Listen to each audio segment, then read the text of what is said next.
High বন্ধুরা, তোমরা সব কেমন আছো? আশা করি ভালো আছো। আমিও খুব ভালো আছি। ফাইনালি আমি ঠাকুর দেখতে বেরিয়ে পড়ছি, তোমরাও নিশ্চয়ই বেরিয়েছো।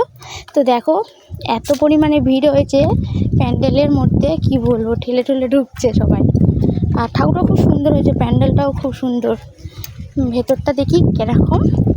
বাইরেতে তো খুব সুন্দর লাগছে, ভেতরটা দেখি কেমন লাগছে। এত গরম, এত ভিড়, কি বলবো। আমার দাদার মেয়ে আর দিদির মেয়ে আমার হাত ধরেছে। একে আমি ছোট, তারপরে দুজনেই আমাকে ধরেছে। আমি পারি বলো এত ভিড়ের মধ্যে? তাই ঠেলে ঠেলে তাই দেখছি, ভিডিও করছি।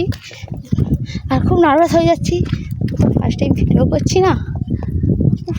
যদি কিছু ভুল হয় প্লিজ কমেন্ট করে জানিও কোথায় কী ভুল হচ্ছে, তাহলে পরের বারে আমি ভিডিওটা ঠিক করে নেব। আর দেখো ঠাকুরটা খুব সুন্দর। এই দেখো বাসা, বাবুল পাখির বাসা ঝুলছে, এই তো ঠাকুরটা খুব সুন্দর হয়েছে। দেখো এত ভিড়, কি বলবো, ভিডিওটা ঠিক মতন করতেও পারছি না, দুজনের হাত ধরে আছি, কী করে করবো বলো। খুব সুন্দর দেখো। আর ভিডিওটা প্লিজ যদি ভালো লাগে লাইক, কমেন্ট, শেয়ার, সাবস্ক্রাইব করে দিও প্লিজ বন্ধুরা।